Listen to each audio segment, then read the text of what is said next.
और ये हमारे अहोभाग्य कि हम आपके चरणों के समीप खड़े थे।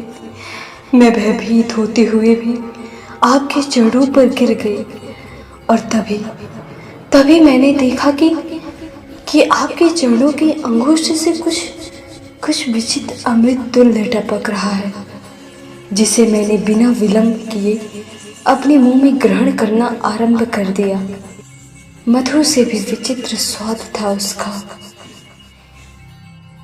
लेकिन अभी इस दुर्लभ चरणामृत का रसपान आरंभ ही किया था कि आप निद्रा से जाग गए और अपने उस अति विलक्षण रूप को छिपा लिए।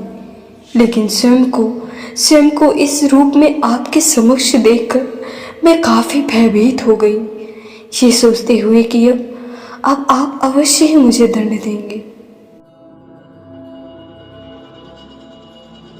इस प्रकार वो महिला 8-10 मील के अंदर जहां भी पता पाती थी तुरंत दर्शन हेतु पहुंच जाती थी। उसके अनन्य भाव को देखकर मैंने उसे ध्यान साधना में दर्शन की पद्धति सिखाई और घर बैठकर ही पूजा आराधना फिर ध्यान साधना करने को निर्देश दिया। तुम्हें परेशान होने की कोई आवश्यकता नहीं है। मैं तुम्हें एक ध्यान साधना में दर्शन पद्धति सिखाने जा रहा हूं। तुम घर बैठकर ही ये ध्यान साधना जो मैं तुम्हें सिखाने जा रहा हूं इसे करना। मेरे पीछे मत आओ, क्योंकि मुझे बहुत बड़ा लक्ष्य पूरा करना है।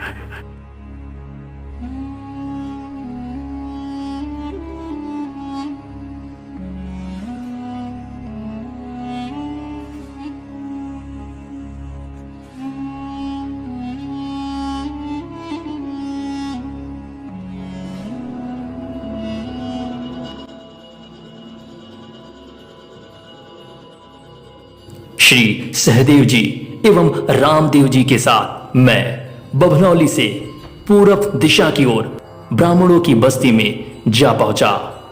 उस क्षेत्र में एक महात्मा जी रहते थे, जिनको लोग बहुत बड़ा जानकार ब्रह्मज्ञानी मानते थे। लोगों के अनुसार वे बहुत पहुंचे हुए महापुरुष थे। वहां पहुंचने पर मैंने देखा कि महात्मा जी एक छोटा सा मंदिर बनवाने के लिए चंदा एकत्रित करने में लगे हुए हैं। साथ ही मुझे यह भी पता चला कि चंदा एकत्रित करने की इस विधि से वो अब तक कई मंदिरों का निर्माण करा चुके हैं। हम लोग मंदिर स्थल पर गए। महात्मा जी से मुलाकात हुई। जब महात्मा जी से वार्ता होने लगी तो वार्ता के दरमियान ऐसा लगा कि हमारे विषय में वे सुन जान चुके हैं। शायद इसीलिए वो ब्रह्म ज्ञान से संबंधित बातें करना ही नहीं चाहते थे। बार बार मंदिर निर्माण कराना व उसके लिए चंदा एकत्रित करना, बस इसी संदर्भ में बातें कर रहे थे। तब मैंने कहा, ब्रह्म ज्ञान में मंदिर तो बनवा रहे हैं, लेकिन मस्जिद, गिरजाघर और गुरुद्वारा आदि बनवाने के बारे में क्या संकल्प लिया है और लिया भी है कि नहीं? मस्जिद, गिरजाघर, इन चीजों से मुझे क्या लेना देना? क्या मतलब मुझे इन चीजों से? क्या मस्जिद, गिरजाघर, गुरुद्वारा आदि का भगवान नहीं है? केवल मंदिर ही भगवान का है? भगवान? कैसा भगवान? भगवान कोई अलग वस्तु थोड़े ना है। भगवान तो हम हैं, आप हैं, हम सभी भगवान हैं। अच्छा, तो महात्मा जी आपके अनुसार सभी भगवान हैं। अगर सभी भगवान हैं तो प्रश्न ये उठता है कि विष्णु जी महाराज, श्री रामचंद्र जी महाराज एवं श्री कृष्णचंद्र जी महाराज को ही लोग भगवान का अवतार कहते हैं। मुझे बताएं क्यों उन्हें ही लोग भगवान का अवतार कहते हैं, क्यों सभी लोग अपने को ही अवतार नहीं मान लेते हैं?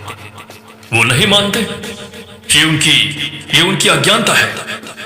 अच्छा, तो आपके अनुसार ये लोगों की अज्ञानता है। वैसे मुझे तो बहुत कुछ समझ में नहीं आता, लेकिन ये सदानंद बस इतना ही जानता है कि ना तो सभी व्यक्ति भगवान है और ना ही बन सकते हैं,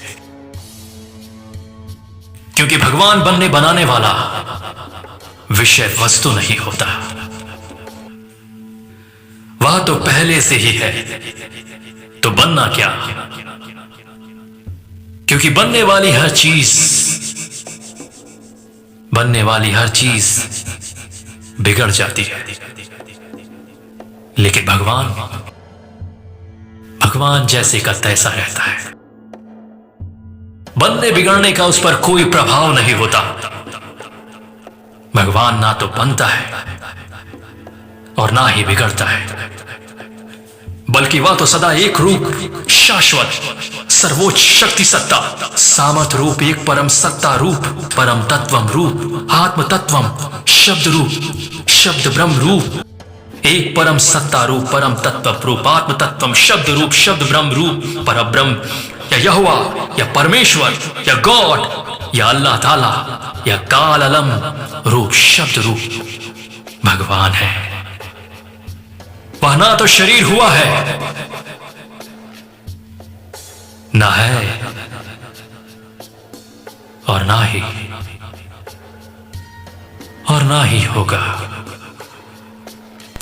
हाँ, भूमंडल के सुधार एवं उद्धार हेतु सत्य धर्म की स्थापना एवं दृष्ट दलन करते कराते हुए, सत्पुरुषों का राज कायम करते कराते हुए, दोष रहित जीवन पद्धति अथवा निर्दोष जीवन पद्धति को प्रभावी रूप में लागू कर कराकर आनंद और शांतिमय जग जीवन कायम करने कराने हेतु परम धाम या अमर लोक या विहिस्त से समय समय पर भूमंडल पर अवतरित होकर किसी एक शरीर को धारण या ग्रहण करके उसके जीवात्मा को अपने आत्म तत्वम रूप में विलय करके उसी शरीर विशेष से अपने लक्ष्य की पूर्ति कर कराकर पुनः